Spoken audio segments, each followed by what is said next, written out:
টাকা যখন মানুষের কাছে আসে সে তখন ভুলে যায় সে নিজেকে, আর টাকা যখন মানুষের কাছ থেকে চলে যায় তখন দুনিয়া ভুলে যায় তাকে। টাকা অদ্ভুত জিনিস, অনেক কিছু হয় টাকাতে, কিন্তু সব কিছু নয়। নমস্কার বন্ধুরা, আমি সোনালি। আজ আমি মর্গান হাউসেলের book the psychology of money সম্বন্ধে বলবো। পার্সোনাল ফাইন্যান্সকে ম্যানেজ করার কথা মাথায় এলে এটা একটা মাস্ট রিড বুক। এই বইটার 5টা শিক্ষণীয় বিষয় বলবো, যেটা পুরো বইটার বিষয়বস্তু বলে দেবে। এই বইটাতে মর্গান হাউসেল আলোচনা করেছেন প্রত্যেক মানুষের নিজস্ব কিছু ধারণা আছে টাকার ব্যাপারে। কিছু মানুষের কাছে টাকাই সব কিছু, আবার কিছু মানুষের কাছে টাকা সব নয়, খুশি শান্তি ওটাই আসল। চলুন তাহলে সাইকোলজি অফ মানি থেকে শেখা যাক 5টা মূল বক্তব্য। প্রথম যেটা শেখায় সেটা হলো টাকা নষ্ট করবেন না। যদি আপনাকে পছন্দ মতো বেছে নিতে বলা হয়, বড় বাংলো নেবেন না 40 লাখ টাকা নেবেন, তখন দেখা যাবে অনেকে বলবে যে তার বাংলো চাই, আবার অনেকে বলবে যে না, তার টাকা চাই। কেউ আপনাকে এই রকম প্রশ্ন করলে আপনার মাথা অবশ্যই ঘুরে যাবে, কারণ অর্থই অনর্থের কারণ।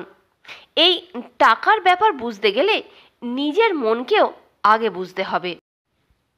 এই প্রসঙ্গে লেখক একটা গল্প বলেছেন যে যখন তিনি কলেজে পড়াশুনো করতেন, টাকা উপার্জন করার জন্য ওয়েটারের কাজ করতেন, আর যেখানে কাজ করতেন সেটা লস অ্যাঞ্জেলসের একটা দামি হোটেল ছিল। উনি একদিন দেখলেন যে একটা 21 বছর বয়সী মিলিয়নের ওখানে এসেছিল। খুব বুদ্ধিমান ছিল, প্রযুক্তি বিজ্ঞানে ভালো উপলব্ধি ছিল তার। উনি একটা ওয়াইফাই রাউটারের একটা উপাদান তৈরি করেছিলেন এবং তার জন্য প্রচুর টাকা পেয়েছিল। সে বিভিন্ন রকমের স্টার্টআপসও শুরু করেছিল, তারপর সেগুলো বেচে দেয়। এত গুণ থাকা সত্ত্বেও ব্যক্তিটি মানি ম্যানেজমেন্টে ভালো ছিল না, কারণ ব্যক্তিটির যে টাকা আছে সেটা জাহির করতে তিনি খুব ভালোবাসতেন। যেখানেই যেত টাকার বান্ডেল নিয়ে যেত। মাঝে মাঝে ওয়েটারদেরকেও মোটা টাকার বান্ডিল দিয়ে দিত। একবার একটা দোকানদার ওকে টাকার বদলে সোনার গিনি কয়েন দিয়েছিল। ভাবুন তো একবার, ছেলেটা কি করতে পারে। বন্ধুদের সঙ্গে নিয়ে সমুদ্রের কাছে গিয়ে সেই সোনার গিনি কয়েনগুলো নিয়ে খেলায় মত্ত হয়ে গেছিল। কার কয়েন কত দূর অবধি জলে যায়, এইরকম বিভিন্ন রকম কাজে সে লিপ্ত থাকত। একদিন এক রেস্তোরাঁয় খেতে গিয়ে ঝাড়বাতির সাথে তার ধাক্কা লাগে, যার ফলে সেটা ভেঙে যায়। হোটেলের ম্যানেজার তার কাছ থেকে $500 খোরপোশ দাবি করে। তখনই ওই ব্যক্তিটি টাকার গরম দেখিয়ে ম্যানেজারকে $5000 দিয়ে দেয়, আর এও বলে দেয় যে ম্যানেজার যেন আর কখনো তার মুখ না দেখায়। আপনি যখন এই গল্পটা শুনছেন তখন হয়তো ভাবছেন সবই বানানো বা ফেক গল্প, কিন্তু এ সবই সত্য ঘটনা। এমন প্রচুর লোক আছে যারা টাকা দেখানো পছন্দ করে যখন তাদের কাছে টাকা আসে, আর একদিন সেই দিনও আসে যেদিন সে পথের ভিখারিও হয়ে যায়। এই ব্যক্তিটির একই দুর্দশা হয়েছিল। টাকার গরমে সে তার সব টাকা নষ্ট করে ফেলেছিল, কারণ ব্যক্তিটির দেমাগ হয়ে গেছিল। মর্গান হাউসেল এই টেকনোলজি এক্সিকিউটিভ সম্বন্ধেও বলেন, আবার একজন সাধারণ সাফাই কর্মী এবং তার টাকার বিষয় মানসিকতা, এই দুজনকার মানসিকতাকে তুলনাও করেন। টাকা রোজগার করা জরুরি, টাকা বাঁচানো তার চেয়েও বেশি জরুরি, এবং এর জন্য কোনো টেকনিক্যাল নলেজ দরকার লাগে না। তার জন্য দরকার শুধু নিজেদের মানসিকতা। একজন সাফাই কর্মী টাকা বাঁচায় এবং ধারাবাহিকভাবে স্টক মার্কেটে তার নিবেশ করে এবং একদিন সে কোটিপতি হয়ে যায়। তো টাকাকে বোঝার বড় ব্যাপার হলো টাকা কখনো নষ্ট করবেন না, যা আমাদের বয়োজ্যেষ্ঠরাও শিখিয়েছে। দ্বিতীয় শিক্ষণীয় বিষয় হলো, বড়লোক তো হওয়া যায়, কিন্তু সেই সামাজিক মর্যাদাটা বজায় রাখা খুবই মুশকিল, এবং এই কাজে অনেক মানুষ হেরেও যায়। আপনি দেখে থাকবেন, যারা ব্যবসা শুরু করেছে, খুব বড়লোক, হাতে প্রচুর টাকা, টাকার গরমও দেখায়, কিন্তু সময়ের সঙ্গে হারিয়েও যায়। এই সামাজিক মর্যাদাটা বজায় রাখতে পারে না। এজন্য নিজেদের কেরিয়ার, ব্যবসার ক্ষেত্র, স্টক মার্কেট সাফল্য পাওয়ার জন্য সবথেকে অন্যতম উপাদান হলো আপনি লম্বা সময় অবধি টিকে থাকুন। আর এইটা বোঝানোর জন্য আপনাকে দেব ওয়ারেন বাফেটের একটা উদাহরণ।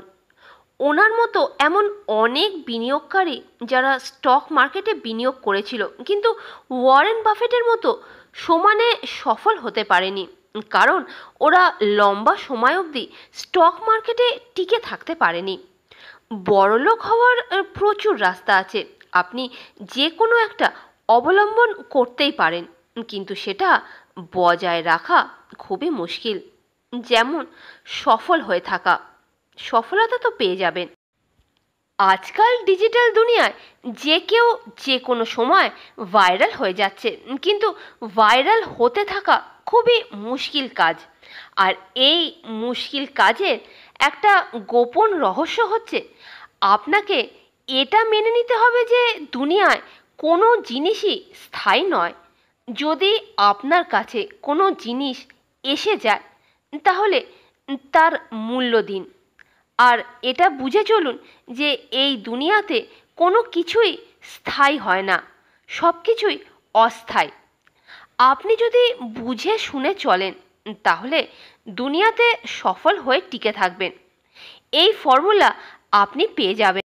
যেমন এই বইয়ের লেখক মর্গ্যান হাউসেল বলেছেন, ধনবান হওয়া আর ধনবান হিসেবে টিকে থাকা সোজা কথা নয়। সেই জন্য ভবিষ্যতের জন্য সঞ্চয় করা খুবই জরুরি। তৃতীয় বড় শিক্ষণীয় বিষয় হলো, পৃথিবীতে কেউই মূর্খ নয়। যদি আপনি কাউকে দেখেন যে সে টাকার ব্যবহারে মূর্খতা দেখাচ্ছে, আপনি হয়তো ভাবছেন সে টাকা ওড়াচ্ছে, তো সে মূর্খ নয়, বোকা নয় সে।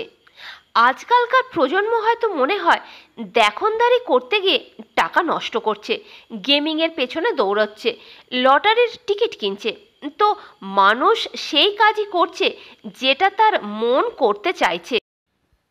অনেক মানুষ গরিব হয়, ভাবে দুঃসময় টাকা জোগাড় করতে পারবো না, কিন্তু এখন যা আছে সেটা তো উড়িয়ে দিই, এখন তো ফুর্তি করে নি। তো মানুষের যে মানসিকতা না টাকার সম্বন্ধে, সেটা ভিন্ন।